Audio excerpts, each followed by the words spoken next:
All right, guys. Today we're going to talk about solving systems by substitution. We've already talked about solving by graphing in class, and this is your first video. Let's see how this goes. All right, so recall from last class that solving a system of equations is finding a point or an ordered pair that is a solution to both equations. What does that mean? What is a solution?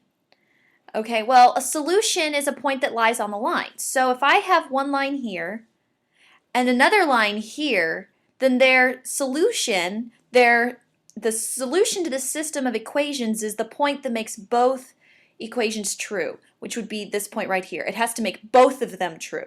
All right, if I picked this point over here, this line this point is not on this line, so that one would not be true. Okay.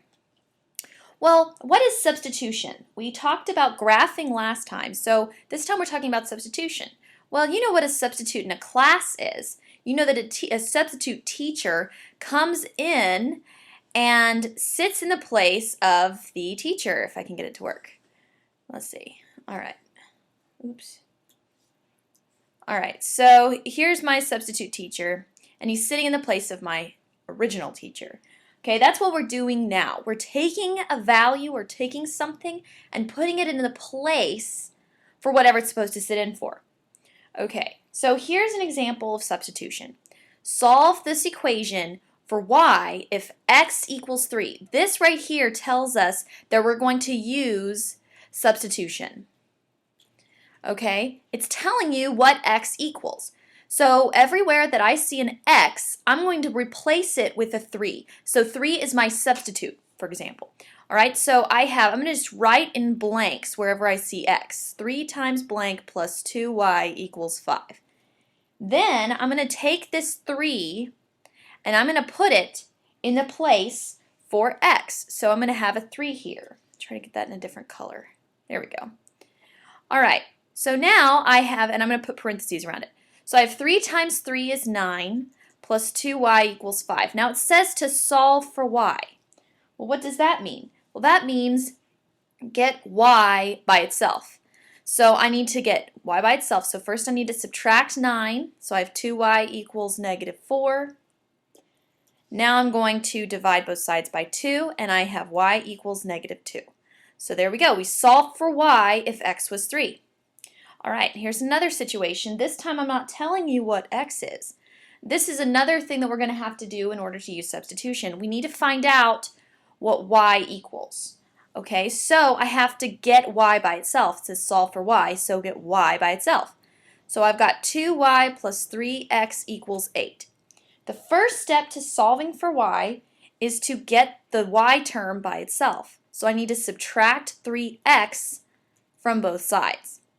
So I have 2y, and 3x and 8 are not the same thing, so I can't subtract them. So this is -3x plus 8. Now I can divide both sides by 2.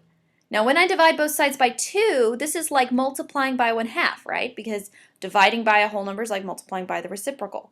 So I've got 1/2 times -3x plus 8, which equals -3/2 x plus half of 8 is 4.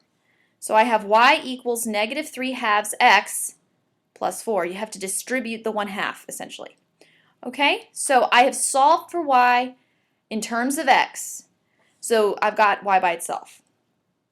Okay, now that was just backstory stuff. When we solve a system by substitution, all right. First, you get one variable in terms of the other, which is what we did in this last slide. We got y in terms of x. Okay, so first you have to get a one variable by itself. Then substitute the expression into the other equation. All right, so we're going to get the thing that we just solved. So here we have y equals -3/2 x plus 4. We're going to take this expression and we're going to put it wherever y is in the other equation. All right, then it says Then we're going to solve for the variable. You're going to have one variable left, and that one you solve for it. Then once you solve for that variable, substitute the value into one of the other equations. It doesn't matter which one, you're going to get the same answer. Then you solve. Okay? And in the end, after you do that, your answer must be given as an ordered pair. Okay. All right, so here's an example of solving by substitution.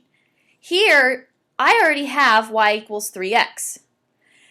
So I'm going to take this stuff right here, this equation, and I'm going to take 3x and I'm going to replace it in the other equation for y. So I've got blank equals x minus 2. So I'm going to take my 3x and put it here.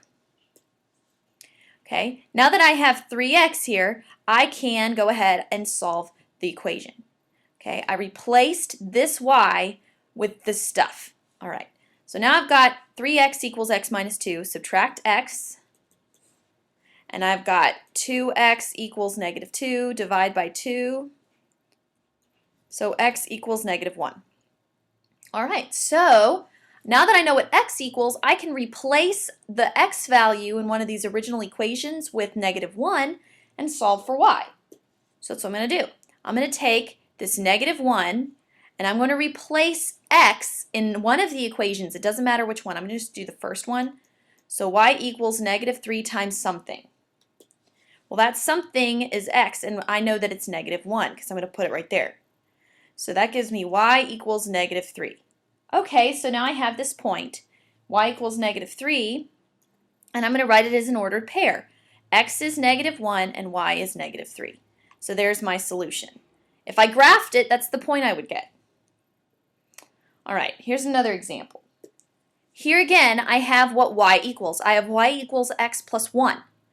So I'm going to take this expression, and wherever I see y in the other equation, I'm going to replace it with x plus 1. So I've got 4x plus blank equals 6. And now I'm going to put parentheses around it.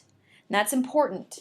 If you have something being multiplied by y, you have to distribute it. But we don't have that situation right here. So, all right, we've got x plus 1. All right. Now, that's a 1. So this parentheses really isn't doing anything because I'm not multiplying. So I've got 4x plus 1 equals 6. So that's 5x plus 1 equals 6. Subtract 1 from both sides. 5x equals 5. Divide both sides by 5. X equals 1. All right, well that's my first part. Now I have to get what y equals. So I'm going to come over here and I'm going to substitute 1 in for x. I'm going to use the first one since it's the easier equation. Y equals something plus 1. And I know that something is 1. So y equals 1 plus 1, which is 2. So my equation, my solution is 1, 2. Ta-da! All right, now here is one that does not have a variable already solved for by itself, okay, in terms of the other variable. But think about it. Which variable would be easier to solve for? I've got y, 6x, 3x, and 2y. Why don't you think about it? Pause the video, think about it for a couple of seconds, and then come back to me. All right, hopefully you paused the video and you thought to yourself, well, which one would be easier? This one I wouldn't have to divide anything by. I'd have to divide everything by 6, I'd have to divide everything by 3, and I'd have to divide everything by 2. So this is the only variable that I would not have to divide in my last step to solve for it. If you thought that was the easiest one to solve for, you would be right. So I'm going to solve for y in the first equation. Y plus 6x equals 11. So I have to subtract 6x. I get y equals negative 6x plus 11. Now I know what y is, and I can take this expression and replace the y in this other equation, because I used the first one. I'm going to use the second one to be by substitution. Okay, I'm going to replace this expression for y. So I've got 3x plus 2 times something equals -5. Well, that gives me I've got -6x plus 11, and I'm going to place that where the y was in the other equation. Now I've got this 2 on the outside of the parentheses. Well, that indicates multiply, distribute, right? So I've got 3x minus 12x plus 22 equals -5. 3x minus 12x is -9x plus 22 equals -5. Subtract 22 from both sides. That gives me -9x equals -27. Then divide both sides by -9, and you should know that x equals 3, positive 3, because a negative divided by negative is positive. Well, now that I know that, I'm going to take 3 for x, and I'm going to replace it in this one right here, because I already know that y equals this.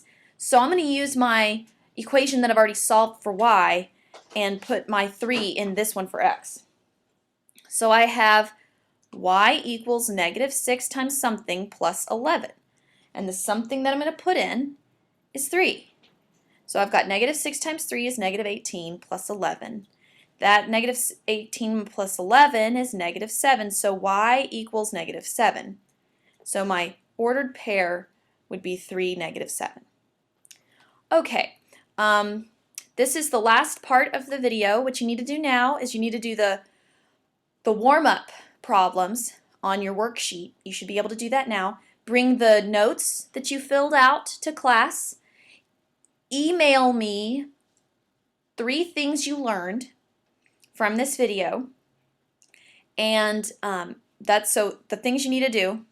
Okay, number 1, email me 3 things you learned. Okay, that's part of your homework assignment. The second thing you need to do is on the day of class, okay, bring your filled out notes in your binder, okay? Step 3, do the cool down or the warm-up problems. That's your entrance ticket to class. If these are not done, then you're not going to be able to come and sit in class, which is a big problem. Also, you should have already done the cool down problem should already be done. Okay?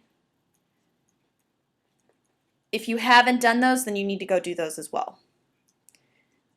That should take you no more than 20 minutes, okay? So cool down problems, they should be done. This will be graded for correctness. These will be graded, hopefully, but with they should be correct, but I won't blame you if they're not completely correct.